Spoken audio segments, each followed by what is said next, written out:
હવે શરૂ થવા જઈ રહ્યો છે દેશનો સૌથી મોટો કેસ, આપકી અદાલત રજત શર્માની સાથે.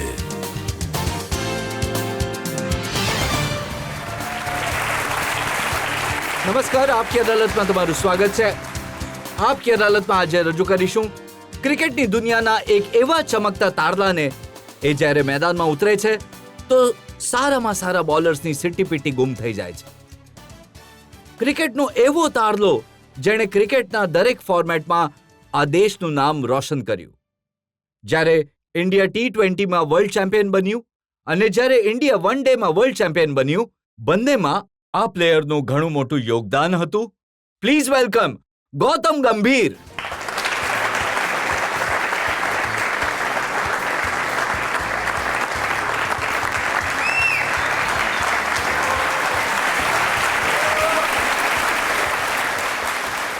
અને આજના કેસ માટે અમે જજ તરીકે આમંત્રિત કર્યા છે ફોર્મર ક્રિકેટર અમિત ભંડારીને. અમિત ભંડારી.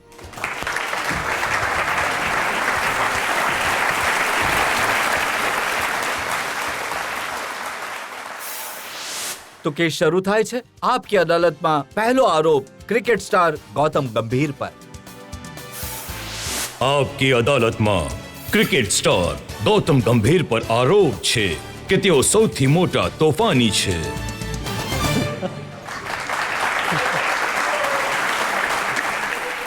ચહેરાથી તો તમે ઘણા ભોળા ભાળા લાગો છો, પણ મેં સાંભળ્યું છે કે તોફાન કરવામાં તમે સૌથી આગળ છો. સર જુઓ, બાળપણમાં ઘણા તોફાનો કર્યા છે અને આઈ થિંક કોઈ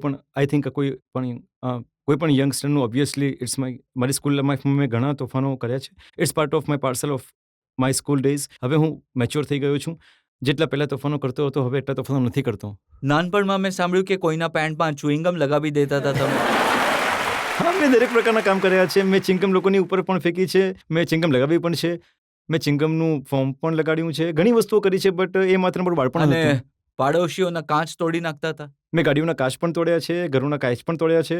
તો આઈ થિંક મારા માટે ઇટ ઇઝ નથિંગ રોંગ. જો તમારે ક્રિકેટ રમવી હોય ને this is a part of parcel and આ વસ્તુ થતી રહે છે, તો there is nothing wrong with it. Yuvraj Singh જ્યારે આપકી અદાલતમાં આવ્યા હતા તો એમણે મને કહ્યું હતું કે ક્રિકેટ ટીમમાં સૌથી તોફાની જો કોઈ છે તો એ સચિન તેંડુલકર છે. જો બધા તોફાની છે, હું એમ નથી કહેતો કે હું એક બે લોકોના નામ નહીં લઈ શકું. બધા જ તોફાની છે. જો હરભજન સિંહ પણ તોફાની છે, દરેક માણસ તોફાની છે. બધાની અલગ અલગ રીતો છે લોકોના તોફાનો કરવાના. અને at the same time it's a stress buster also. જો તમે તોફાની નહીં કરશો તો તમે આટલું સ્ટ્રેસ ફૂલ એન્વાયરમેન્ટ હોય છે ઘણીવાર જ્યારે તમે ઇન્ડિયા માટે રમી રહ્યા છો. તો તોફાનો એક એવી વસ્તુ છે જે તમને અનવાઇન્ટેડ કરે છે. કોઈ એવી ટીખળ જે તમે કરી હોય તમે કહેશો લોકોને? મને હજી યાદ છે, અંડર 16 મારું પહેલું વર્ષ હતું દિલ્હી માટે. તો જે ટેસોના ઓનર હતા, ટેસોમાં અમારા સ્પોન્સર હતા અને બોમ્બે ક્વાર્ટર ફાઇનલ હતી અમારી. તો મેં ઓનરના મોઢા ઉપર ચિંગમ મારી હતી અને હું પકડાઈ પણ ગયો હતો. સૌથી વર્સ્ટ વસ્તુ એ થઈ કે બે ઓનરના મોઢા પર ચિંગમ મારી અને હું પકડાઈ પણ ગયો હતો. બટ એ હું અંડર 15 વર્ષનો હતો. એ મારી આઈ થિંક સૌથી મોટું તોફાન હતું અત્યાર સુધીનું. અને સૌથી વધારે અગ્રેશન તમારું ક્યાંક દેખાય છે તો પાકિસ્તાનની વિરુદ્ધ. સર મારું જ નહીં, આઈ થિંક આખા હિન્દુસ્તાનનું જો એગ્રેશન જુઓ તો પાકિસ્તાનની અગેન્સ્ટ જ જોવા મળે છે. અને જો અગ્રેશન આવી જાય છે પાકિસ્તાનના અગેન્સ્ટ તો મે બી લેંગ્વેજ સેમ છે. તો ઘણીવાર એવું છે exchange of the word which I can't express on the cameras. તો તમે એક્સપ્રેસ નથી કરી શકતા. એ એવા હોય છે કે ક્યારેક તમે એગ્રેસિવ કરી દે છે. કયો એવો બોલર છે જેની ધોલાઈ કરીને તમને સૌથી વધારે મજા આવી? પાકિસ્તાનની અગેન્સ્ટ જો તમે રન બનાવો તો કંઈક ને કંઈક વધારે ખુશી મળે છે. એવું નથી કે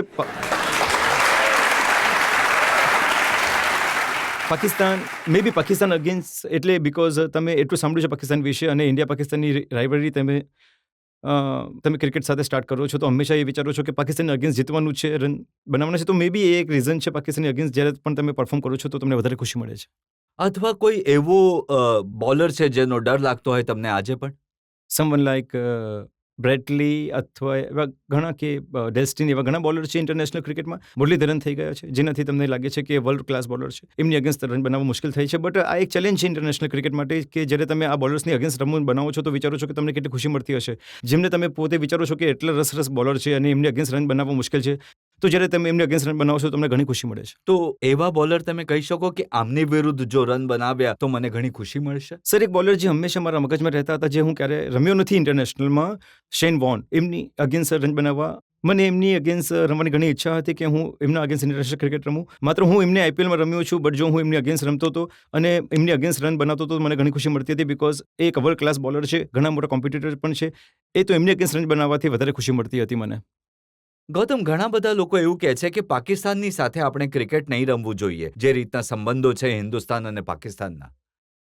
જો આ એક પોલિટિકલ ડિસિઝન છે, I think this is government has to take decision, but મને લાગે છે કે ઇન્ડિયા પાકિસ્તાન ક્રિકેટ જે ઇમ્પોર્ટન્ટ છે, જેમ કે આજે તમે કહો છો કે ઇંગ્લેન્ડ અને ઓસ્ટ્રેલિયા પરસ્પર ક્રિકેટ નહીં રમે તો એ ફન જતો રહેશે ક્રિકેટથી. ઇન્ડિયા અને પાકિસ્તાન રમે છે તો તમે વ્યુઅરશિપ જુઓ, લોકોના એક્સપ્રેશન જુઓ, લોકોના ફેસીસ પર ટેન્શન જુઓ. જેમ તમે લાસ્ટ મેચ રમી વર્લ્ડ કપ સેમીફાઇનલ પાકિસ્તાનની અગેન્સ્ટ, તો જે રીતે રિએક્શન હતા ઇન્ડિયામાં, જે રીતની ખુશી હતી લોકોના મગજમાં પાકિસ્તાનના અગેન્સ્ટ જીતવા માટે, તો ઇન્ટરનેશનલ ક્રિકેટ માટે ઇન્ડિયા પાકિસ્તાનનું રમવું ઘણું જરૂરી છે. એ બરાબર છે. લોકોએ કહ્યું કે હવે પાકિસ્તાનથી જીતી લીધું, ફાઇનલ જીતીએ ન જીતે કોઈ ફરક નથી પડતો. સર, એ તો હંમેશાથી શરૂ એ જ થાય છે. જ્યારે પણ તમે પાકિસ્તાનની અગેન્સ્ટ રમો છો તો બધા એ જ કહે છે કે પાકિસ્તાનથી જીતી લીધું તો બાકી ફરક નથી પડતો, બાકી તમે જીતો કે નહીં જીતો. તો ઇન્ટરનેશનલ ક્રિકેટ માટે પાકિસ્તાનના અગેન્સ્ટ રમવું it's very important for India. એ એક ફન આવે છે, એક કોમ્પિટિશન આવે છે અને અગ્રેશન પણ આવે છે. તો હવે જ્યારે આવતા વર્ષે માર્ચમાં પાકિસ્તાનની ટીમ આવશે તો તમે જનતાને વચન આપો છો કે એમની વ્યવસ્થિત ધોલાઈ થશે? સર, કોશિશ કરીએ છીએ કે વચન નહીં, કારણ કે તમે હવે પાછળ રેકોર્ડ જુઓ ઇન્ડિયાનો પાકિસ્તાનની અગેન્સ્ટ, તો આપણે કન્સિસ્ટન્ટલી એમની અગેન્સ્ટ ઘણું સારું કર્યું છે અને હોપફુલી આગળ પણ સારું કરીશું. તમે જેટલી પણ પાછળની મેચિસ જુઓ, આઈ થિંક ઇન્ડિયાનો રેકોર્ડ ઇનફથી ફાર બેટર છે જીતવામાં. તો હોપફુલી આગળ પણ અમે એ જ કન્ટિન્યુ કરીશું અને જ્યારે પણ પાકિસ્તાન આવશે ઇન્ડિયા, તો કોશિશ કરીશું કે ઇન્ડિયામાં એમને હરાવીને સારી રીતે. સર, તમારા લગ્ન ક્યારે થવાના છે? હમણાં તો એટલો ટાઈમ નથી કે લગ્ન માટે વિચારી શકીએ, બિકોઝ એટલી ક્રિકેટ અમે રમ્યા છીએ આજકાલ. તો જો ક્યારે પણ તક મળશે અને છોકરી મળશે તો લગ્ન કરીશ બાપુ.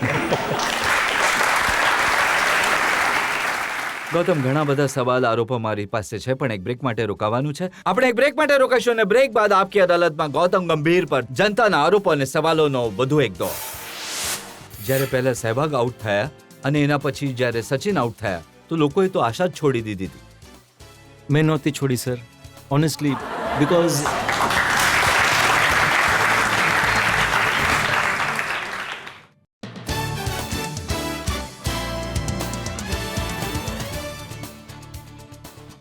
Welcome back. આપકી અદાલતમાં આજે આપણે કેસ ચલાવી રહ્યા છીએ ક્રિકેટ સ્ટાર ગૌતમ ગંભીર પર. આપકી અદાલતમાં આગલો આરોપ. આપકી અદાલતમાં ક્રિકેટર ગૌતમ ગંભીર પર આરોપ છે કે હંમેશા ઇનસિક્યોર ફીલ કરે છે. વનડેમાં તમે ઘણીવાર ડ્રોપ થયા, ટેસ્ટ મેચમાં ઘણીવાર ડ્રોપ થયા અને એની અસર તમારા મન મગજ પર એટલી છે કે આજે પણ ડર લાગે છે? સર બિલકુલ. જો તમે ઇન્ડિયા માટે જુઓ, તમે ઇન્ડિયા માટે રમી રહ્યા છો તો કોમ્પ્લેક્શન થવાનું છે. કોમ્પ્લેક્શન નહીં થઈ શકો બિકોઝ એટલી કોમ્પિટિશન છે ઇન્ડિયામાં. અને જે રીતના તમારા પાસ્ટ એક્સપિરિયન્સ રહ્યા છે, મને ક્યારે પણ ઇનિશિયલી એટલો લાંબો રન નહીં આપવામાં આવ્યો હતો. તો એ એવા બેસી ગયા કે આજે પણ જેમ કે મને લાગે છે કે હું કે 2 કે 3 મેચમાં નહીં રન બનાવી શકીશ તો હું ડ્રોપ થઈ જઈશ, which is in a way સારું પણ છે અને ખરાબ પણ છે. બિકોઝ ખરાબ એટલા માટે કે હું પછી ઘણું હાર્ડ છું પોતાના પર, અને કારણ કે હું 2 મેચમાં 3 રન બનાવતો તો હું પોતાની ઉપર ઘણું પ્રેશર લઉં છું. બટ સારું એટલા માટે કે એ મને હંમેશા ટોસ પર રાખે છે કે મને લાગે છે કે દરેક મેચમાં રન બનાવવા છે અને દરેક મેચને એ જ ઇન્ટેન્સિટીથી રમવું જોઈએ, જેમ કે મારી પહેલી મેચ હું રમી રહ્યો છું. તમારું જે પરફોર્મન્સ છે એ એટલું સારું છે. તમે ટીમના વાઇસ કેપ્ટન છો, તમે ટીમના કેપ્ટન પણ રહી ચૂક્યા છો. હવે તો તમને ડર ન લાગવો જોઈએ કે ક્યાંક કોઈ મને ડ્રોપ કરી દેશે? તો જો તમારા પાસ્ટ એક્સપિરિયન્સથી જ્યારે તમારી અંદર જતા રહે છે તો ઘણું મુશ્કેલ છે અને કાઢવું, અને તમારા મગજમાંથી ઘૂસી જાય છે. એ જ વસ્તુ મારી સાથે થઈ છે. હું જેટલી પણ મરજી કોશિશ કરી લઉં, હું જેટલી પણ મરજી કહી શકું કે નહીં હું ઘણું સિક્યોર છું, હવે મને ફરક નથી પડતો કે હવે હું ડ્રોપ નહીં થઈશ, એ સાચું નથી. જો તમે મારી પાસે સાચું સાંભળવા ઈચ્છો છો તો મને આજે પણ એટલું જ ઇનસિક્યોરિટી ફીલ થાય છે જેટલું હું શરૂઆતમાં કરતો હતો જ્યારે હું ટીમમાં આવ્યો હતો. એ મારા માટે વર્ક કરે છે પણ ખબર નહીં બાકી લોકો માટે કરે છે કે નહીં, બટ મારા માટે વર્ક કરે છે બિકોઝ મને હંમેશા ટોસ પર રાખે છે અને હંમેશા ઘણો હંગ્રી બનાવે છે કે મારે હજી રન કરવાના છે, જે રીતે એ સારું પણ છે. શું આ ઇનસિક્યોરિટી કારણ છે કે તમે ક્યારેક 97 પર, ક્યારેક 98 પર, ક્યારેક 96 પર આઉટ થઈ જાઓ છો? બની શકે છે સર, કારણ કે હું ઘણીવાર તમને એવું લાગે છે કે 100 બનાવવા છે. એ 100 બનાવવાના ચક્કરમાં રશ ઓફ ધ બ્લડ એ કંઈક થઈ જાય છે તમારા મગજમાં. 97 થી માત્ર 3 રન જ રહે છે તમારા મગજમાં, 100 રહી જાય છે, જે મારી સાથે પણ ઘણીવાર થયું છે. એ 90s જ્યારે હું 100ની ઘણું પાસે હોઉં છું, મને લાગે છે કે હવે 100 કરવાના છે, હું એક રન લઈને ભૂલી જાઉં છું. મને લાગે છે કે જલ્દીથી ખતમ કરું, બિકોઝ આ પ્રેશર હું વધારે નહીં લઈ શકું. વર્લ્ડ કપ ફાઇનલમાં અમે જોયું હતું જ્યારે 3 રન રહી ગયા હતા તો તમે પૂરો જીવ લગાડી દીધો હતો રન બનાવવા માટે. હા, હું રિગ્રેટ કરું છું, કારણ કે જ્યારે હું આઉટ થયો હતો તો મેં એ જ કહ્યું હતું પોતાની જાતને કે આ 3 રન હું મારા જીવનમાં હંમેશા I will regret these 3 runs for of my rest of life. ખબર નહીં આવો મોકો મને ક્યારે મળશે કે નહીં મળે, કે વર્લ્ડ કપ માટે ફાઇનલ રમી રહ્યા છો, 97 પર હું રમી રહ્યો છું ને 3 રન રહી જાય છે 100 માટે. આવી તક ખબર નહીં પાછી આવશે કે નહીં આવે. But at the same time જો તમે જુઓ કે હું 100 બનાવીશ અને ઇન્ડિયા મેચ હારી જાત, જેમ કે મહિલા જયવર્ધને 100 બનાવ્યા અને શ્રીલંકા હારી ગઈ, તો એ 100 એમને માટે એટલા બધા વેલ્યુએબલ નથી કે જો મેં 97 બનાવ્યા અને હાઈએસ્ટ રન બનાવ્યા અને વર્લ્ડ કપ જીત્યો તો એની ખુશી છે. But icing on the cake એ વાત થાત કે એનાથી સારું નહીં થાત કે હું 100 બનાવો તો ને વર્લ્ડ કપ વિનિંગ ટીમનો મેમ્બર હોત. બટ જો તમે પર્સનલી પૂછો તો એ 3 રન મને જીવન પર ઘણો હેરાન કરશે. જો જ્યારે પહેલા સહેવાગ આઉટ થયા અને પછી જ્યારે સચિન આઉટ થયા તો લોકોએ તો આશા જ છોડી દીધી હતી. મેં નહોતી છોડી સર, ઓનેસ્ટલી,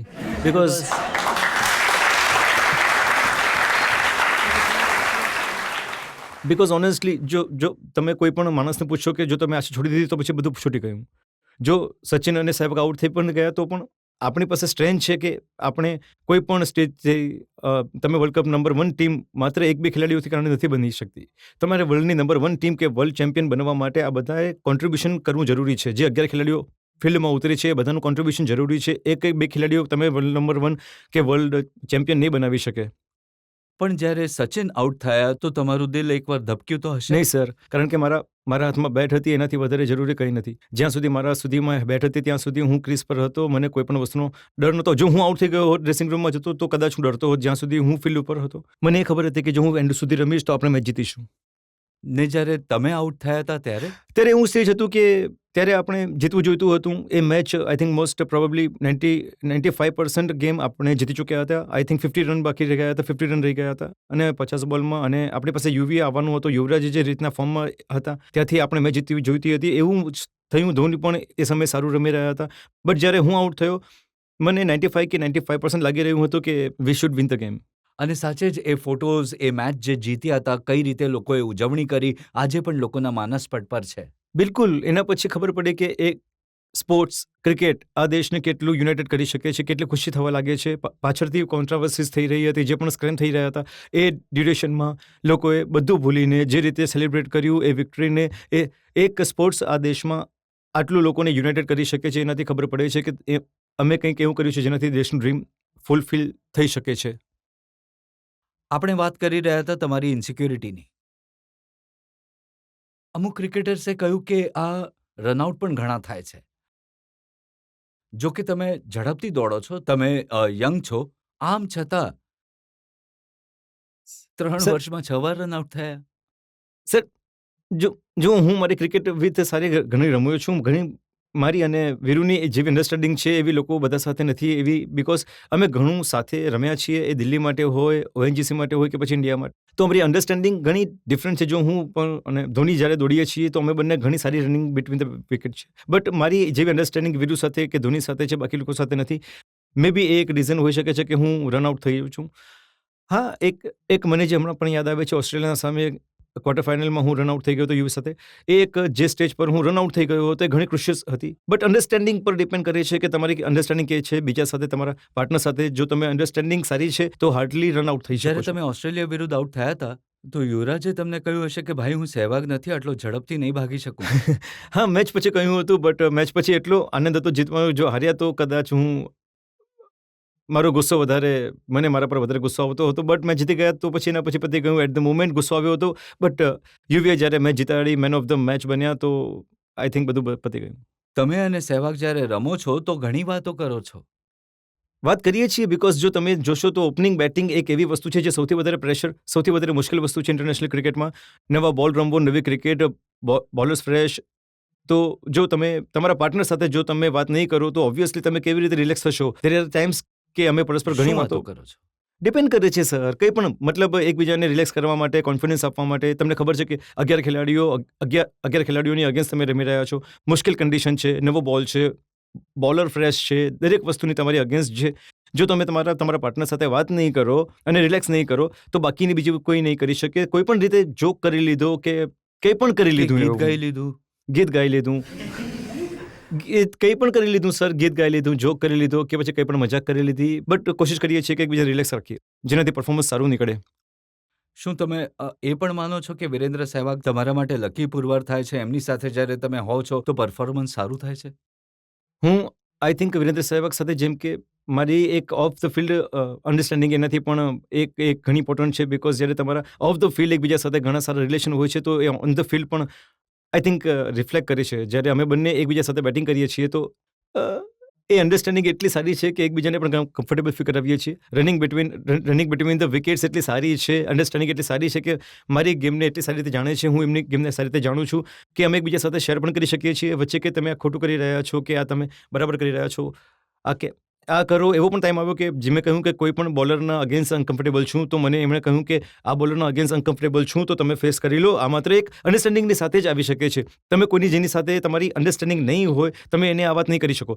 મેં કેટલી વાર એવું પણ થયું છે કે મેં એમને કહ્યું છે કે યાર હું આ બોલરના અગેન્સ્ટ ઘણો અનકમ્ફર્ટેબલ છું તો તમે આ રમો, હું આને વધારે રમવા પણ નથી ક્યારેક માંગતો. એવું થયું છે કે તમે સહેવાગને કહ્યું કે આ બોલરના અગેન્સ્ટ હું અનકમ્ફર્ટેબલ છું અને એમણે બોલરની એટલી ધોલાઈ કરી કે એને પછી હટાવવો પડ્યો? હા, થયું છે કે મેં એને કહ્યું કે આ બોલરના અગેન્સ્ટ અનકમ્ફર્ટેબલ છું, એક બે વાર કહ્યું, એમાં કોઈ શરમની વાત નથી, બિકોઝ કોઈ પણ કોઈના અગેન્સ્ટ અનકમ્ફર્ટેબલ થઈ શકે છે, એ કંઈ પણ થઈ શકે છે. તો પણ મારું સહેવાગ એમને કોઈની વિરુદ્ધ અનકમ્ફર્ટેબલ નથી થતા, એ દરેકને એ રીતે જ મારે છે. સર થાય છે, સર થતા હશે. ટુ બી ઓનેસ્ટ એમને પણ આજ સુધી એવું નથી થયું કે, બટ ઠીક છે કે એવું નથી કે તમે બધાની અગેન્સ્ટ કમ્ફર્ટેબલ હશો. ટાઈમ એવો પણ આવે છે કે જ્યારે બોલર સારા બોલ નાખી રહ્યા હોય એ પણ થતા હશે. જે રીતના એ બેટ્સમેન છે એમણે ડોમિનેટ તો કર્યા જ છે બધાની અગેન્સ્ટ. જે બેટ તમે વાપરો છો, મેં સાંભળ્યું કે તમે પણ એ જ બેટ વાપરો છો જે સહેવાગે આપેલા છે. ફોર્ચ્યુનેટલી આજ સુધી એમણે મને જે પણ બેટ આપ્યા છે મારા માટે ઘણા લકી રહ્યા છે.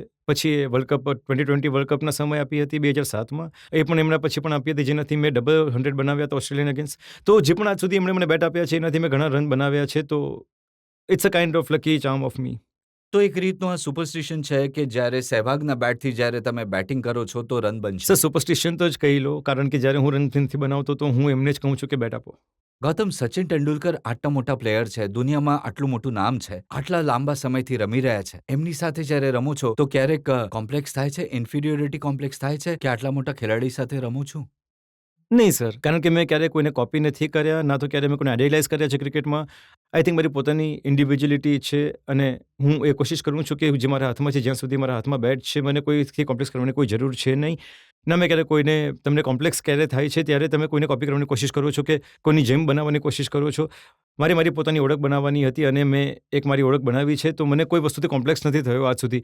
અને જો તમારા કોઈ આઈડિયલ હોય તો એનાથી કોમ્પ્લેક્સ થત, મારા ક્રિકેટમાં કોઈ આઈડિયલ રહ્યા જ નથી. ક્રિકેટમાં આઈડલ નથી તો એના સિવાય જીવનમાં કોઈ આઈડલ છે? એક શહીદ ભગતસિંહ, જે મેં હંમેશા આઈ થિંક એમના વિશે I think he has been my biggest inspiration. મેં આજ સુધી કોઈ પુસ્તક વાંચી છે, કોઈ પણ વસ્તુને મેં પૂર્ણ કરી છે આખી, તો એ એમના વિશે. અને મને આ કોઈ આઈડિયલ નથી બીજા.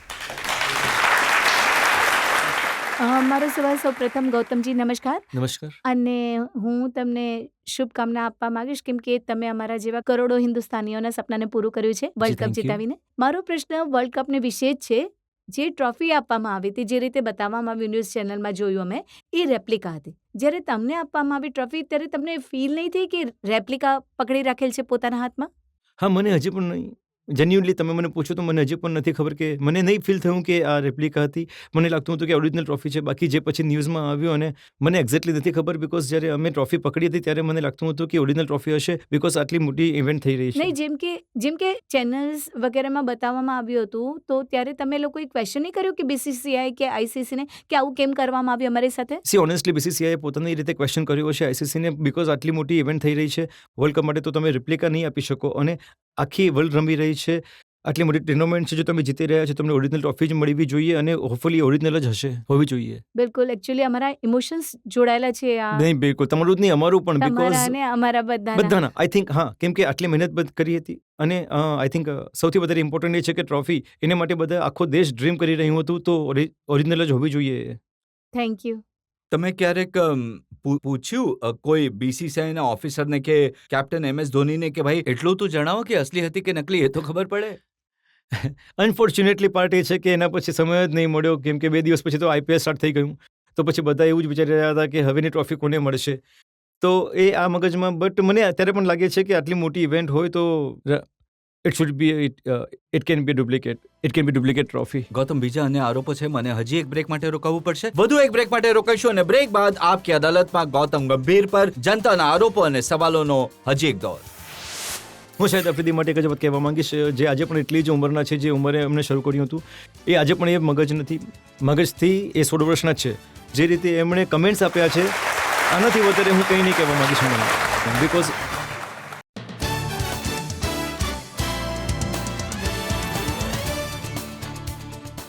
Welcome back. આપકી અદાલતમાં આજે આપણા મહેમાન છે ક્રિકેટર ગૌતમ ગંભીર. આપકી અદાલતમાં આગલો આરોપ.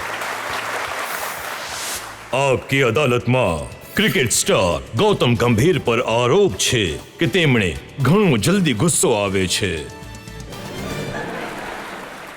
ગૌતમ, જ્યારે પણ અમે તમને ફિલ્ડ પર જોઈએ છીએ તો તમે રિલેક્સ નજર નથી દેખાતા. ચહેરા પર ગુસ્સો હોય છે, આંખમાં ગુસ્સો હોય છે. મે બી એક ગુસ્સોની એક પેશન છે. ઘણીવાર જો પેશનમાં તમને લાગે છે કે ગુસ્સો આવે છે because it's just a desire to win, અને તમે ઇન્ડિયા માટે રમી રહ્યા છો, તો મેં એવું નથી વિચારતા કે તમે મેચને એન્જોય કરશો. મે બી તમે જીત્યા પછી, રિઝલ્ટ આવી ગયા પછી, તમે મેચ જીત્યા પછી તમે ઈચ્છા હોય તો તમે એન્જોય કરો, પણ મારું આ પર્સનલ ઓપિનિયન છે કે તમે જ્યારે મેચ રમી રહ્યા છો પોતાની કન્ટ્રી માટે, તો તમે એટલું એન્જોય નહીં કરી શકો ફિલ્ડ ઉપર, બિકોઝ તમારું એક જોબ છે, તમારા પર લોકોનું એક્સપેક્ટેશન છે, જેથી તમે જ્યારે અંદર જાઓ છો તો આખો 100% આપો, અને એના પછી તમારી પાસે આખો સમય છે એન્જોય કરવા માટે.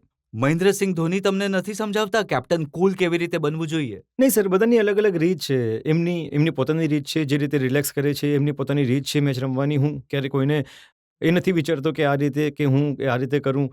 આઈ થિંક મારી પોતાની રીત છે. મેં હંમેશા આ જ ક્રિકેટ રમી છે, એમાં કોઈ ચેન્જીસ કરવાની જરૂર નથી. હું હંમેશા વિચારું છું કે ઘણું તમે સાંભળ્યું હશે, રિઝલ્ટ તમારા હાથમાં નથી, તમે બસ તમારા 100% આપો, બાકી જોયું જવાશે જે થશે. હું એ ફિલોસોફીનો છોકરો છું, જે મને લાગે છે કે મારી પાસે જીત બહુ ઇમ્પોર્ટન્ટ છે. જીતવું, બિકોઝ અલ્ટિમેટલી તમે જેટલી મરજી કોશિશ કરી લો, તમે જો મેચ હારી છો અને પાછા આવો છો તો તમને ક્યારેય કોઈ વસ્તુનો આનંદ થતો નથી. ભલે તમે 100% આપ્યું હોય કે 200% આપ્યું હોય, તમારા માટે જ્યારે તમે અંદર જાઓ છો ત્યારે બે ટીમો રમે છે, એક જીતવાનું જરૂરી છે. તો જો હું જીતીશ તો મને ખુશી મળશે, અને એને કે ઘણી કોશિશ કરી, અમે ઘણી સારી ક્રિકેટ રમ્યા, કોઈ વાત નહીં જો જીતી નહીં શક્યા. For me winning is important, કારણ કે હું અંદર જીતવા માટે જાઉં છું. તો મને એના પછી જે થાય છે એના પછી હું એન્જોય કરી શકું છું, પણ જે 6-7 કલાક હું ફિલ્ડ પર છું એ સમય મારા મગજમાં માત્ર ક્રિકેટ ચાલે છે, અને મારે જીત સૌથી વધારે ઇમ્પોર્ટન્ટ છે સ્ટેજ પર. કઈ એવી મેચ છે જે હારવાનું સૌથી વધારે દુઃખ તમને થયું? એક મેચ સીધી મગજમાં આવે છે, ચેમ્પિયન ટ્રોફી પાકિસ્તાનની અગેન્સ્ટ. આઈ થિંક અમારી પાસે મેચ જીતવાની જોઈતી હતી, જેમાં મેં 57 રન બનાવ્યા હતા અને રનઆઉટ થઈ ગયો હતો.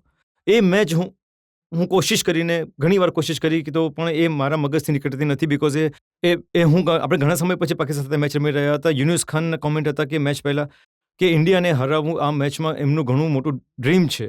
તો ઓબ્વિયસલી એ વસ્તુ મને મોટિવેટ પણ કરતી હતી, બટ જે રીતે એ મેચમાં બેટિંગ પણ કરી રહ્યો હતો, એ મેચમાં જેવો હું રનઆઉટ થયો, એ વસ્તુ કદાચ મને હજી સુધી મારાથી નથી ભૂલાતી કે એ મેચમાં મેં જીતવું જોઈતું હતું, ને અમે હાર્યા સાઉથ આફ્રિકામાં. તમને એ રનઆઉટ યાદ છે, પણ જનતાની યાદ છે જે શાહિદ આફ્રિદીની સાથે 2007માં તમારી ભિડંત થઈ હતી. જો હિટ ઓફ ધ મોમેન્ટ જો તમે જોશો, હિટ ઓફ ધ મોમેન્ટ ઘણી વસ્તુ થાય છે, જેમ કે મેં તમને કહ્યું કે લેંગ્વેજ સેમ છે અને ઇન્ડિયા પાકિસ્તાનની, તો ઘણી બધી વસ્તુ એવી થાય છે પણ છે કે ઘણી પર્સનલ થઈ જાય છે, તો એવી વસ્તુઓ ચાલતી રહે છે. But May B A time પછી મેં રિયલાઇઝ કર્યું હતું કે જે રીતના હું એ ટાઈમ પર પરફોર્મમાં હતો, જો એના પછી જો મને બેન કરી દેવામાં આવતો અને ઇન્ડિયાએ મેચ આગલા 2 કે 3 મેચ હારી જાત કે 1-2 મેચ હારી જાત, તો હું મારી જાતને સૌથી વધારે બ્લેમ કરતો. શું હતું એ દિવસે? નહીં, એ ઘણું એ વસ્તુઓ હું નહીં કહી શકું, બિકોઝ એ ઘણી પર્સનલ વસ્તુઓ છે, અને જે લેંગ્વેજ પણ યુઝ કરી હતી, જે એક્સચેન્જ ઓફ વર્ડ્સ પણ થયા હતા, તો એ it happens in cricket. Obviously Pakistan સાથે એટલે એવી ગાળો આપી હતી જે તમે જનતા સામે કહી ના શકો. બિલકુલ. ને એના થોડા દિવસ પછી કામરાન અકમલ સાથે પણ જીબાજોડી થઈ હતી. જો કામરાન અકલમની સાથે તો કામરાન અકલમ તો હું સારા મિત્રો છીએ, એવું નથી. કામરાન અકમલ અને હું સારા મિત્રો નથી, બટ ઓન ધ ફિલ્ડ ઘણી વાર એવું થાય છે કે અમે પણ જીતવાની કોશિશ કરીએ છીએ. અમે પણ, અને એવા સ્ટેજ પર મેચ હતી કે જ્યાં એક શોટ માર્યો હતો અને એણે અપીલ કરી હતી, અને હું જે નોટ આઉટ હતો, તો મેં એને કહ્યું કે એટલું જ કહ્યું કે હું નોટ આઉટ છું, ફાલતુનું અપીલ કરવાની જરૂર નથી, એવી કોઈ વાત નથી. તો એ જે જસ્ટ હિટેડ થઈ ગઈ, અને એ કન્વર્ઝેશન હિટેડ થઈ ગઈ, અને પછી ડ્રિંક્સ થઈ ગયા, તો પછી એ ઘણી હિટેડ થઈ ગઈ. તો આ જ રિએક્શન હતા. અમે કોઈ એક્સચેન્જ ઓફ વર્ડ નહીં થયા હતા, બટ થોડી ઘણી હિટેડ થઈ ગઈ હતી, બિકોઝ જે સ્ટેજ પર મેચ હતી, એશિયા કપની આઈ થિંક મેચ, જે બેમાંથી જે જીતતું એ ક્વોલિફાય કરતું હતું. જો એ સ્ટેજ પર હું આઉટ થઈ જાત તો કદાચ ટીમને મુશ્કેલ થઈ જાત જીતવું. તો એક એવું થયું હતું કે જે સાઈડ આફ્રિદી સાથે થયું હતું, એટલું કામરાન અકમલ સાથે થયું નહીં. પણ કામરાન અકમલ ઘણી અપીલ કરે છે. કામરાન અકમલ નહીં, આખું પાકિસ્તાન જ ઘણી અપીલ કરે છે.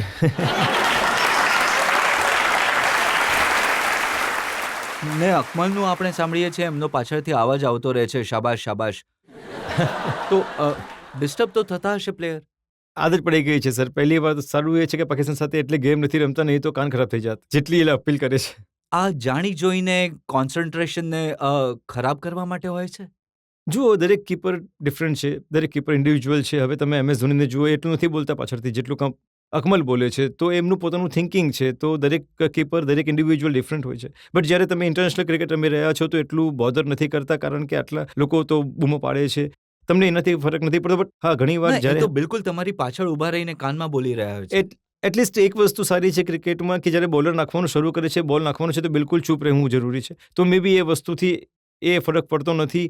પણ હા, જ્યારે પ્રેશર ઘણું વધારે હોય છે અને આસપાસના ફિલ્ડર્સ જ્યારે બૂમો પાડે છે તો મે બી પ્રેશર વધી જાય છે. જ્યારે તમારી ઓસ્ટ્રેલિયન ખેલાડીઓથી તકરાર થાય છે તો એનું કારણ શું હોય છે? પાકિસ્તાનનું તો આપણને ખબર પડે છે કે સેન્ટિમેન્ટ એવો છે.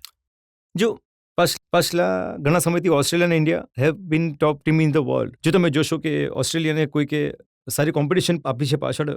હમણાં ઇંગ્લેન્ડે હરાવ્યું એને નો ડાઉટ, પણ એના પહેલાં પણ જો કોઈ એમને હરાવ્યું છે તો એ ઇન્ડિયા છે. ભલે ઓસ્ટ્રેલિયામાં જઈને કે પછી ભલે લોકો ઇન્ડિયામાં. તો ઘણા ખુશ થયા હતા કે રિકી પોન્ટિંગના એરોગન્સને ચેલેન્જ કર્યું ગૌતમ ગંભીરે. જ્યારે પણ હું ઓસ્ટ્રેલિયાને અગેન્સ્ટ જાઉં છું રમવા માટે તો કોશિશ કરું છું કે સારું કરું, જેનાથી લોકોને ખબર પડે કે best team in the world, one of the best team in the world, જ્યારે તમે રમન બનાવો છો તો તમને સેટિસ્ફેક્શન પણ વધારે મળે છે. IPL દરમિયાન પણ મેં સાંભળ્યું કે જ્યારે તમે કોલકાતા નાઇટ રાઇડર્સ તરફથી રમતા હતા તો ડેનિયલ સાથે ઘણી જીબાજોડી થઈ હતી. ડેનિયલ ક્રિશ્ચનને હું એટલું જાણતો પણ નથી, ના તો મારું એવું કોઈ ઇન્ટરેક્શન હતું કે મેં એમને એટલું જ કહ્યું હતું કે ના તો હું તમને જાણું છું, ના જાણવા ઈચ્છું છું હું. પણ જે ટીવી પર લોકો જોઈ રહ્યા હોય છે, જે રિપોર્ટ કરે છે, કે જે પબ્લિક જુએ છે, એમને લાગે છે કે ગૌતમ ગંભીરનું ચાલે તો એ સામેવાળાનું ગળું પકડી લેશે. નહીં સર, એટલે તો હું તગડો પણ નથી કે હું કોઈની ગરદન પકડી શકું. બટ હા, એ કોશિશ જરૂર કરું છું કે હું અંદર જાઉં તો મેચ જીતું. બીજું વધારે કંઈ મગજમાં ચાલતું નથી. કેમ કે છાપાઓમાં એ રીતના સમાચાર છપાય છે. મેં હેડલાઇન જોઈ, ફિર આયા ગંભીર કો ગુસ્સા, મચ ગયા કોહરામ. એવું તો કોઈ કોહરામ નથી મચાવ્યા સર, તો કોઈ તોફાન નથી આવ્યું. બટ હા, ઠીક છે, ઘણી વાર ગુસ્સો આવી જાય છે. બટ એઝ અ ઇન્ડિવિજ્યુઅલ તમે જ્યારે પણ જેમ તમે મેચ્યોર થતા રહો છો, મેં ઘણી વસ્તુઓ શીખી પણ છે. જેમ કે હું શેન વોટસનની સામે જ્યારે પણ ઇન્સિડન્ટ થયો હતો તો હું બેન થયો હતો. તો એનાથી મેં ઘણું લેસન શીખ્યું છે કે હું કોઈ પણ રીતથી હું ઇન્ટરનેશનલ ક્રિકેટમાં બેન નહીં થઈ શકું. બિકોઝ એક બેન ઘણું મોટું ટેગ છે જે ઘણી મુશ્કેલથી તમે દૂર કરી શકો છો. એના પછી મેં રિયલાઇઝ કર્યું હતું કે આ વસ્તુ નહીં થવી જોઈએ. I think I have control a lot, but once in a while hated agreement થાય છે. બટ ઠીક છે, એ તો આર્ગ્યુમેન્ટ થવા ઠીક છે, પણ કોણીઓ ચલાવી દેવી એ તો એ આઈ થિંક એ ઓનેસ્ટલી આજે મને હજી લાગે છે કે મેં જાણી જોઈને નથી કર્યું. જસ્ટ હેપન બિકોઝ હું સેકન્ડ રન માટે રન કરી રહ્યો હતો and just happen moment. But ઠીક છે, થઈ ગયું. મેચ રેફરીને બેન પણ કરી નાખ્યો. That is fine. બટ એના પછી મેં રિયલાઇઝ કર્યું કે આવી વસ્તુ નહીં થઈ શકે, મારે કંટ્રોલ કરવો જોઈએ. ગૌતમ, જ્યારે ફાઇનલ આપણે જીત્યા અને એ પછી શહીદ આફ્રિદીએ પાકિસ્તાનમાં જઈને એક નિવેદન આપ્યું અને તમારા રેફરન્સમાં એમણે કહ્યું કે જે હિન્દુસ્તાની છે એમના દિલ પાકિસ્તાનીઓની જે મોટું નથી હોઈ શકતું, અને એમણે કહ્યું કે એટલા સાફ અને મોટા દિલ નથી જે રીતની વાતો તમે કહી હતી એને લઈને. જો શાહિદ આફ્રિદી માટે એક જ વસ્તુ કહેવા માંગીશ કે આજે પણ એટલા જ વર્ષના છે જેટલા વર્ષના હતા ત્યારે જેમણે શરૂ કર્યું હતું રમવાનું. એ એઝ અ ઇન્ડિવિજ્યુઅલ નથી મોટા થયા. 16 વર્ષમાં એમણે ડેબ્યુ કર્યું હતું. એમની આજે પણ મગજથી એ 16 વર્ષના જ છે. બિકોઝ જે રીતે એમણે કમેન્ટ આપ્યા એનાથી વધારે હું કંઈ નથી કહી શકતો એમના માટે. બિકોઝ કારણ કે મને હજી પણ યાદ છે કે મેં કહ્યું હતું કે જો આપણે મેચ જીતીએ, વર્લ્ડ કપ જીત્યા છીએ તો એ 16-11ના વિક્ટિમ્સ માટે હશે. એમાં કોઈ કોન્ટ્રોવર્સી નહીં હતી ક્રિકેટ કરી. કંઈ નહીં, મારી પર્સનલ વિશ હતી. જો એને શાહિદ આફ્રિદીએ જઈને કોઈ બીજાના વર્લ્ડ એમણે પર્સનલી લીધું હતું. તમે કહ્યું હતું કે જે અમારી જીત છે એ ટ્રિબ્યુટ છે એ વિક્ટિમ્સને, એ લોકોને જે 26/11માં. એક્ઝેક્ટલી. અને મારી પર્સનલ વિશ હતી. જો તમને કોઈ પૂછે કે જો તમે આ વસ્તુ કોઈને ડેડિકેટ કરવા ઈચ્છો તો મારી આ વિશિસ છે. તો એ સેમ મારી વિશ હતી કે મારે એમને ટ્રિબ્યુટ કરવું હતું કે જે 26/11ના વિક્ટિમ્સને. બાકી જે રીતે એમણે એને મેનિપ્યુલેટ કરીને બોલ્યા, આઈ થિંક એનાથી ખબર પડે છે કે આજે પણ એમના નાના છે, જેટલા એમને શરૂ કર્યું તો 16 વર્ષના જ છે. તો એમને થોડું મેચ્યોર થવું જોઈએ જલ્દી. લાગતું નથી હજી સુધી નથી થયા, તો આગળ પણ થશે. ગૌતમ, એ સાચું છે કે જો તમે ક્રિકેટ ન રમત તો તમે આર્મીમાં હોત? 100%.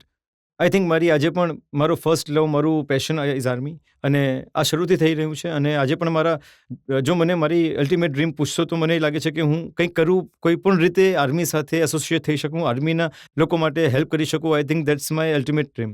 અને સ્કૂલમાં પણ મને એ હંમેશા થતું હતું કે મારે આર્મીમાં જવું છે. બટ ફોર્ચ્યુનેટલી કે અનફોર્ચ્યુનેટલી હું 12થમાં રણજી ટ્રોફી રમી ગયો તો બધાએ જ સમજાવ્યું કે તમે માત્ર એક જ સ્ટેપ દૂર છો ઇન્ડિયાથી રમવાથી, તો તમે રણજી ટ્રોફીમાં સારું રમો છો તો તમે ઇન્ડિયા માટે રમી શકો છો. તો હું 12થમાં રણજી ટ્રોફી રમ્યો હતો. એક રીઝન છે કે મેં કન્ટિન્યુ કર્યું.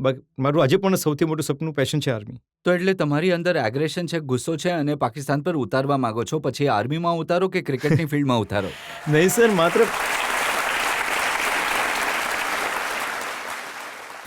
પાકિસ્તાન અગેન્સ્ટ નહીં, બટ મને લાગે છે કે પોતાની કન્ટ્રી માટે કંઈ કરવું ઘણું જરૂરી છે. બિકોઝ તમને એવા ઇન્ડિવિજ્યુઅલ્સ જોઈએ જે પોતાના દેશ માટે વિચારે. તો મારું હંમેશા એ ડ્રીમ રહ્યું છે કે જો હું કોઈ પણ રીતે કન્ટ્રી માટે કંઈ કન્ટ્રીબ્યુટ કરી શકું, તો એ સમયે મારા મગજમાં એ જ હતું કે આઈ થિંક મારે માટે સૌથી મોટો હીરો આ દેશમાં જે છે એ જવાન છે, કે જે સોલ્જર છે, જે આ દેશને પ્રોટેક્ટ કરે છે. ભલે આર્મી, નેવી કે એરફોર્સમાં હોય. આઈ થિંક બાકી જેની જેટલી મરજી, જેટલી ફેમ મળે, doesn't make any difference to me. ભલે ક્રિકેટર્સ હોય, ભલે બોડી બિલ્ડર હોય કે પોલિટિશિયન હોય. એકચ્યુઅલ ફેમ, એકચ્યુઅલ હીરોઝ આ દેશના એ જવાન કે આર્મીના લોકો હોવા જોઈએ, જેમણે આ દેશને બચાવી રાખ્યો છે હમણાં સુધી. So that is my heart goes for them. અને જો તમે મને પૂછો કે મારું અલ્ટિમેટ ડ્રીમ છે, તો હું કોઈ પણ રીતે એમને કંઈક કરી શકું છું. એમનાથી વધારે ખુશી મને કંઈ નહીં મળે. તમે કહો છો કે દેશ માટે કરવું જોઈએ. ઘણા બધા લોકોના મનમાં એ સવાલ છે કે ક્રિકેટર માટે પહેલા દેશ હોય છે કે પહેલા પૈસા હોય છે. પણ આ આરોપ હું થોડી વાર પછી લગાવીશ, એક બ્રેક પછી. આપણે એક બ્રેક માટે રોકાઈશું અને બ્રેક બાદ ગૌતમ ગંભીર પર વધુ એક આરોપ. સર, મોટા પ્લેયર્સ તો આઈ થિંક લોકો બનાવે છે. મોટું કોઈ હોતું નથી, ટુ બી ઓનેસ્ટ. મારા માટે બધા પ્લેયર્સ એક જેવા જ છે, ભલે ઇન્ડિયન ટીમમાં કોઈ પણ રમી રહ્યા હોય.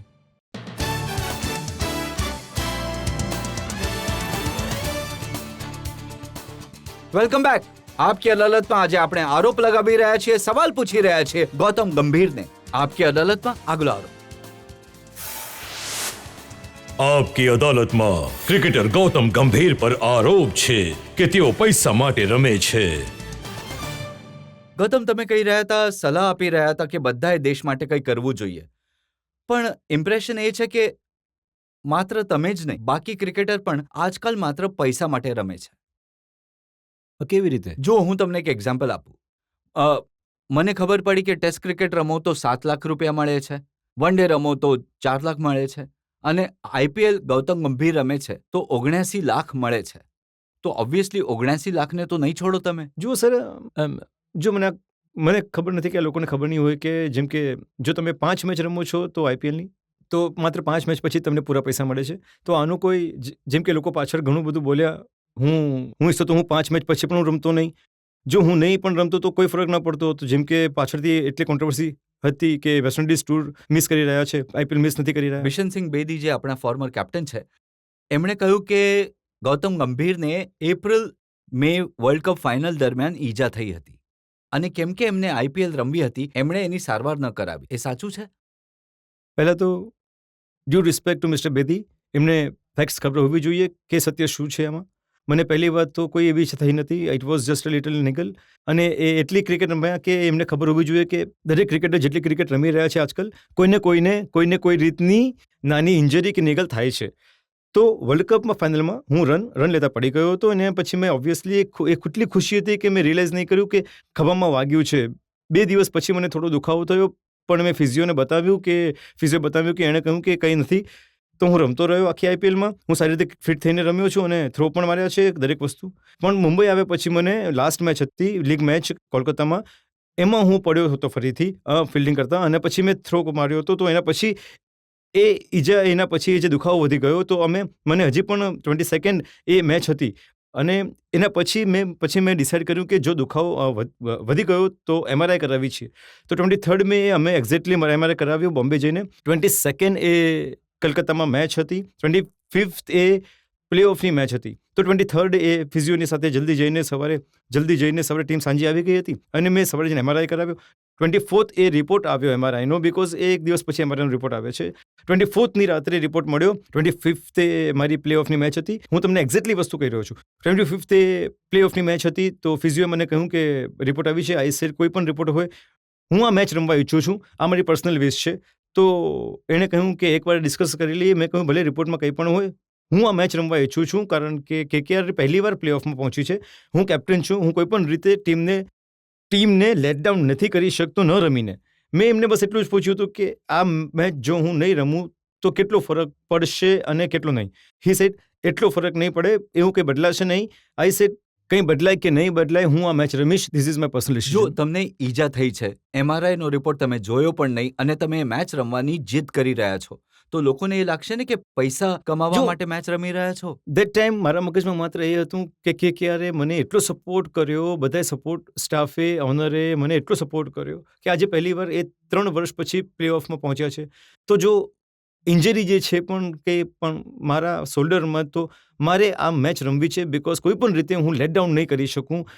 એક્ઝેક્ટલી આ વસ્તુ થઈ હતી. જો કોઈ વસ્તુ છુપાવી હોય તો પહેલેથી મેં 24 BCCIને મેલ નહીં કરતા. મારા સ્કેન 24th એ રિપોર્ટ આવી, 25th મોર્નિંગે અમે સ્કેન્સ મેલ કર્યા.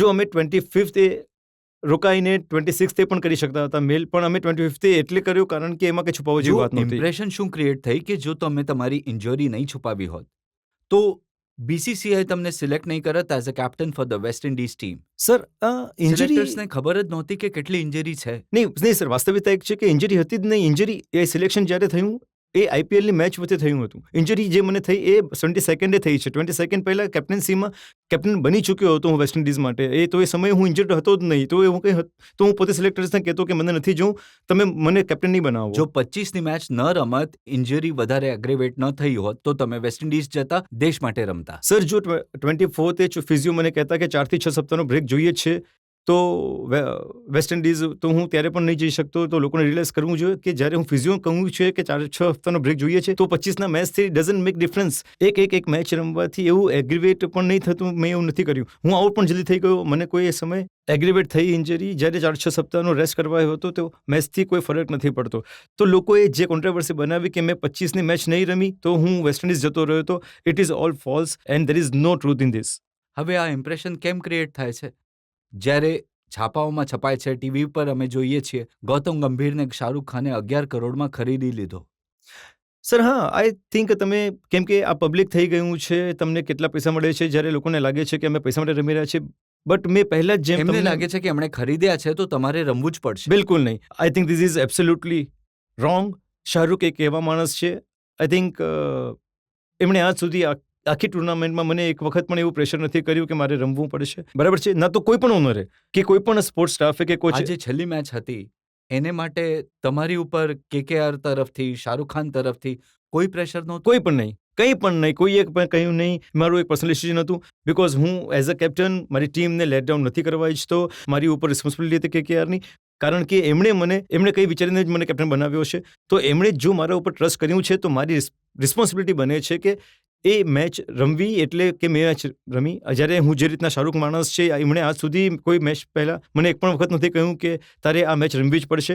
આઈ થિંક એ મારું પર્સનલ ડિસિઝન હતું. એમાં KKRને કંઈ લેવા દેવા નથી. એ મેં ડિસાઇડ કર્યું હતું કે મારે આ મેચ રમવી છે. લોકોને ફેક્ટ ખબર હોવી જોઈએ, પછી આગળ બોલવું જોઈએ. લોકોને એ પણ જણાવો કે સૌથી મોંઘા ખેલાડી કેવી રીતે બની ગયા. ઘણા મોટા મોટા પ્લેયર્સ હતા જેમની બોલી લાગી રહી હતી, પણ ગૌતમ ગંભીર ઉપર જ શાહરૂખ ખાને કેમ 11 કરોડ લગાવ્યા? સર મોટા પ્લેયર્સ તો આઈ થિંક લોકો બનાવે છે. મોટું કોઈ હોતું નથી, ટુ બી ઓનેસ્ટ. મારે તો બધા પ્લેયર્સ એક જેવા જ છે. ભલે ઇન્ડિયાથી ટીમમાં કોઈ પણ રમી રહ્યું હોય, I think for me everyone is equal, from Ishan to Virat to anyone, MS Dhoni, બધા ઇક્વલ છે. જ્યારે તમે દેશ માટે રમી રહ્યા છો, એમાં કંઈ મોટું નાનું હોતું નથી. બાકી જો હા, શાહરૂખ ખાને કે બાકી ફ્રેન્ચાઇઝીસ એક કંઈ વિચાર્યું હશે, એમણે ટ્રસ્ટ કર્યો હશે મારા પર કે હું 100% આપી શકું છું, કે એમને સારું કરી શકું છું. કદાચ એટલે જ જો તમારા માટે એક ફ્રેન્ચાઇઝીસ જઈ રહી હોય, તો તમે ક્યારેક આટલા એક્સપેન્સિવ પ્લેયર નથી બની શકતા. જ્યારે તમારા માટે 3 કે 4 ફ્રેન્ચાઇઝીસ તમને ઈચ્છી રહી હોય, એમને જોઈએ છે, તમે જ્યારે તમારા માટે રેટ ઓલ આઉટ થાય છે. બટ આઈ થિંક એમણે મારા પર ટ્રસ્ટ કર્યું હતું. આટલું મારું, it was my personal responsibility કે આટલું એમણે મારા પર ફેથ શો કર્યો છે, તો મારે હક બનતો હતો કે હું એમને પાછું આપી શકું જે એમણે મારા પર ટ્રસ્ટ શો કર્યું છે. કદાચ એ એક રીઝન હતું કે હું એ મેચ રમવા ઈચ્છતો હતો, મની પોઈન્ટ ઓફ વ્યૂથી નહીં, ઇમોશનલ પોઈન્ટ ઓફ વ્યૂથી. પણ એ તમને ખરાબ ન લાગ્યું કે તમે દિલ્હીના રહેવાસી છો, હંમેશા દિલ્હીમાં રહ્યા, દિલ્હી માટે રમ્યા, પણ IPL માટે તમે બાબુ મોશાય બની ગયા? I think the amount of the support I have got from the entire Kolkata people, અને જે જે રીતે મને પ્રેમ મળ્યો છે બધાની જે રીતે આઈ પ્રેમ થિંક મળ્યો, કોલકાતા વાળા તો નારાજ થઈ ગયા. મેં સાંભળ્યું કે એમણે દાદાને હટાવીને તમને કેપ્ટન બનાવી દીધા. નહીં સર, પહેલા મેચમાં હું તમને સત્ય જણાવું છું, પહેલા મેચમાં વધારે લોકો ન આવ્યા હતા, બટ એના પછી તમે જોશો બધી મેચીસમાં હાઉસફુલ હતું અને હિડનનું હાઉસફુલ થઈ ગયું. એટલે એનો અર્થ એ થાય છે કે લોકો સપોર્ટ કરી રહ્યા છે. જ્યાં સુધી 70-75 હજાર લોકોની કેપેસિટી હશે અને બધા લોકો તમને સપોર્ટ કરવા આવશે તો એનાથી ખબર પડે છે કે I think people wants to કેમ કે સી મેં મી. સાંભળ્યું છે કે કોલકાતામાં લોકો માત્ર એક જ માણસને ક્રિકેટર માને છે, સૌરવ ગાંગુલીને, અને એમને જ જોવા આવે છે. જો એ સાચું નથી. જો આ સાચું હોત તો આ વખતે લોકો આઈપીએલની મેચીસ જોવા નહીં આવતા. આ પહેલા હું મેચીસમાં એગ્રી કરું છું કે એટલા લોકો નહોતા આવ્યા. પછી એના પછીની તમે 6 મેચીસમાં જોશો તો બધું ગ્રાઉન્ડ ફૂલ હતું. ઘણા બધા લોકોનું એ આર્ગ્યુમેન્ટ છે કે આઈપીએલને પ્રાથમિકતા આપવામાં આવે છે. જો ઉદાહરણ જોઈએ રિકી પોન્ટિંગનું કે ઉદાહરણ જોઈએ માઇકલ ક્લાર્કનું, તેઓ આઈપીએલ એટલા માટે ન રમ્યા કે એમને કન્ટ્રી માટે આગલી ટુર્નામેન્ટ રમવાની છે. પણ ઇન્ડિયન ક્રિકેટર્સમાં આ વસ્તુ ન દેખાઈ. આઈપીએલ એક બીસીસીઆઈની ટુર્નામેન્ટ છે. IPL is like a domestic tournament. તો જો ઇન્ડિયન ખેલાડી જ આઈપીએલ નહીં રમે તો પછી આઈપીએલ ચાલશે કેવી રીતે? જો તમે લોકો એ ભૂલી જાય છે કે આઈપીએલ આપણી જ ટુર્નામેન્ટ છે. It's like a Ranji trophy કે દેવધર ટ્રોફી કે પછી દિલીપ ટ્રોફી કે ડોમેસ્ટિક ટુર્નામેન્ટ હોય અને માત્ર આઈપીએલના લોકો જ પૈસા જુએ છે. પણ એ આઈપીએલના પોઝિટિવ પણ જુઓ, કેટલા ખેલાડીઓ તમને મળ્યા છે, કેટલી તમારી બેન્ચ સ્ટ્રેન્થ સ્ટ્રોંગ થઈ ગઈ છે આઈપીએલથી. સમવન લાઇક યુસુફ પઠાણ, રવિન્દ્ર જાડેજા, ગોની, આવા છોકરાઓ, રિદ્ધિમાન શાહ, આવા જ લોકોએ સારું કર્યું અને ઇન્ડિયા માટે રમી ગયા. જ્યારે તમે વાત કરો છો કે તમારા પુલ ઓફ ધ પ્લેયર્સ કે તમારી બેન્ચ સ્ટ્રેન્થ હોવી જોઈએ, તો એ પણ તો તમે જોઈ શકો છો કે આઈપીએલથી તમને કેટલી બેન્ચ સ્ટ્રેન્થ મળી છે જેટલી બાકી કન્ટ્રીઝ નથી મળી. મને જે પણ યાદ છે કે એન્ડ્રુ ફ્લિકટોફે કહ્યું હતું કે જ્યારે આપણે ઇંગ્લેન્ડને 6-0થી ઇન્ડિયામાં હરાવ્યું હતું, એમણે કહ્યું કે 6-0થી ઇન્ડિયાએ અમે હરાવ્યું હતું, એનું રીઝન આઈપીએલ છે. કારણ કે હવે ઇન્ડિયન ખેલાડી ઘણી ફ્રીડમથી રમે છે. એમને એક ફ્રીડમ મળી ગઈ છે, એમને એક સિક્યુરિટી મળી ગઈ છે કે આઈપીએલમાં સારું કરે છે, એ ફ્રી થઈને રમે છે. તો આઈપીએલના ઘણા પોઝિટિવ પણ છે. તમને આટલા ખેલાડીઓ આઈપીએલે આપ્યા છે તો તમે એ કેમ નથી વિચારતા કે તમે વિચારો કે આઈપીએલના પૈસા માટે નથી, આઈપીએલ તમને નવા ટેલેન્ટ પણ આપે છે. આઈપીએલથી કેટલા ખેલાડીઓ ઇન્ડિયા માટે રમ્યા આઈપીએલ છે. જોવામાં લાગે છે તમાશો વધારે છે, ક્રિકેટ ઓછું છે. જો મે બી ક્રાઉડ માટે કે બહારના લોકોને લાગતું હશે કે તમાશો વધારે છે, બટ જો તમે કોઈ ક્રિકેટરને પૂછશો તો આઈપીએલ એટલું જ પ્રેશરાઇઝિંગ છે જેટલું ઇન્ડિયા માટે રમવું. બીકોઝ આઈપીએલમાં ટોપ ખેલાડીઓ રમી રહ્યા છે, બધી ટીમો ઘણી ઇક્વિલેટ બેલેન્સ છે. આઈપીએલમાં ક્રિકેટ સારી નહીં હોત તો આઈપીએલ આટલી સક્સેસફુલ ન થાત. હું એ પૂછવા ઈચ્છું છું કે તમારો શોબિઝ માટે શું ઇન્ટરેસ્ટ છે? તમારા ડિસેન્ટ લુક હોવા છતાં પણ તમે એટલા દેખાતા નથી કોઈ એડવર્ટાઇઝમેન્ટમાં. જો હું ક્રિકેટર છું, મારું કામ ક્રિકેટ રમવાનું છે, પરફોર્મ કરવાનું છે ફિલ્ડમાં જઈને, બાકી વસ્તુઓ જો એની સાથે આવે છે કે આવે છે, બટ મારા મગજમાં ક્યારેય એ નથી રહેતું કે શોબિઝ વગેરે હું એટલું નથી વિચારતો. બિકોઝ મને સિલેક્ટ કરવામાં આવે છે ક્રિકેટ રમવા માટે અને રમવા માટે, બાકી વસ્તુઓ માટે નહીં. બાકી વસ્તુઓ માટે બધા લોકો છે જેમની પોતાની ઇન્ડસ્ટ્રી છે. જો મને સિલેક્ટ કરવામાં આવે છે તો એ માટે નહીં કે હું વધારે એડ કરું કે નહીં, મારું કામ છે રન બનાવવાનું અને ઇન્ડિયાને જીતાડવાનું, સારું પરફોર્મ કરવાનું. હું માત્ર એના વિશે વિચારું છું. બાકી વસ્તુઓ જો એની સાથે ગૌતમ એ કહે છે કે તમારા લુક્સ એટલા સારા છે કે તમે ઈચ્છો તો ફિલ્મોમાં જઈ શકો.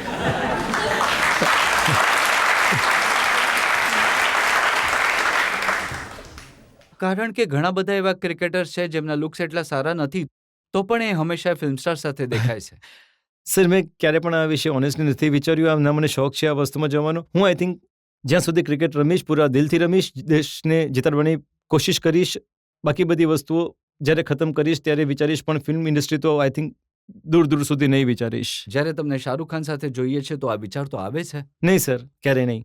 આઈ થિંક એમની પોતાની એક ઇન્ડસ્ટ્રી છે, મારી પોતાની છે. મારું કામ છે ક્રિકેટ રમવાનું અને સારું પરફોર્મ કરવાનું. ત્યાં સુધી જ સીમિત રહેવા દો સર. બાકી બીજા શોખ નથી ફિલ્મ ઇન્ડસ્ટ્રીમાં જવાના. ગૌતમ, ઘણી સારી વાત તમે કહી. તમે તમારી દુનિયામાં કામ કરવા ઈચ્છો છો. અમે ઘણા બધા સવાલ તમને પૂછ્યા અને તમે દરેક સવાલનો ઘણી સફાઈથી જવાબ આપ્યો. આપણે એક બ્રેક માટે રોકાઈશું અને બ્રેક બાદ જોઈશું આપકી અદાલતમાં આજના જજ અમિત ભંડારીનો ચુકાદો આજના કેસ પર.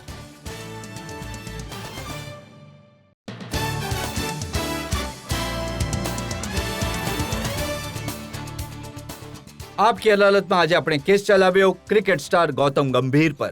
આપણે એમની પાસે જાણવાનો પ્રયત્ન કર્યો કે શું ક્રિકેટર્સ આજકાલ માત્ર પૈસા માટે રમે છે? શું ક્રિકેટર્સ માટે દેશ પછી અને પૈસા પહેલા છે? આપણે ગૌતમ ગંભીર પાસે જાણવાની કોશિશ કરી કે વારંવાર નર્વસ કેમ થઈ જાય છે, એ 100 રન બનાવતા પહેલા આઉટ કેમ થઈ જાય છે. આપણે એ પણ જાણવાની કોશિશ કરી એમની ઇન્સિક્યોરિટી પાછળ શું રહસ્ય છે. આપકી અદાલતમાં હવે સમય છે આજના જજ અમિત ભંડારીના નિર્ણયનો. જેટલો હું ગૌતમને જાણું છું, બાળપણથી 11 વર્ષ રૂમ પાર્ટનર રહ્યા છે, કોઈને ખબર પણ નથી, પણ એણે જે પણ મેચ રમી છે, ભલે અંડર 19ની હોય કે પછી આજ સુધી ઇન્ડિયાની હોય, મને નથી લાગ્યું કે ક્યારે પણ રિલેક્સ થયો હોય. એણે હંમેશા વિચાર્યું છે કે રન બનાવવાના છે, ઇન્ડિયાને જીતાડવાની છે. જેટલી વાતો અહીં થઈ પૈસા માટે, ગૌતમ માટે પૈસાની ના સ્ટાર્ટિંગ માટે મહત્વના હતા, ના હમણાં મહત્વના છે. આજે પણ એ છોકરાને એટલી હેલ્પ કરે છે કે જેમને ક્રિકેટ રમવી હોય. જો આજે ગૌતમ પાસે કોઈ પણ છોકરો આવે છે, હા મારે ક્રિકેટ રમવું છે, મને હેલ્પ જોઈએ છે, તો ગૌતમ સૌથી પહેલા માણસ છે જે દિલ્હીની અંદર હેલ્પ કરે છે. ઘણા છોકરાઓ એવા છે જે રણજી ટ્રોફીની અંદર જેમ કે ગૌતમને કારણે રમી રહ્યા છે, નહીં કે રિસ્ટ્રિક્ટર્સના કારણે. તો મારું જે જજમેન્ટ છે કે ગૌતમને બાયજિત બરી કરવામાં આવે. અમને આશા છે ગૌતમ ગંભીર આ જ જુસ્સા સાથે રમતા રહેશે, દેશ માટે રન બનાવતા રહેશે, હિન્દુસ્તાનને જીતાડતા રહેશે અને પોતે પણ ક્રિકેટમાં પોતાનું નામ કરશે. અમારી શુભકામનાઓ છે. અમારી એક દિવસ એવો આવે ગૌતમ ગંભીર ઇન્ડિયન ટીમના કેપ્ટન બને, જે દરેક ખેલાડીની તમન્ના હોય છે. આજનો શો અહીં સમાપ્ત કરીએ છીએ. આવતા અઠવાડિયે તમારી સાથે ફરી મુલાકાત થશે એક નવા વ્યક્તિત્વ સાથે. ત્યાં સુધી નમસ્કાર.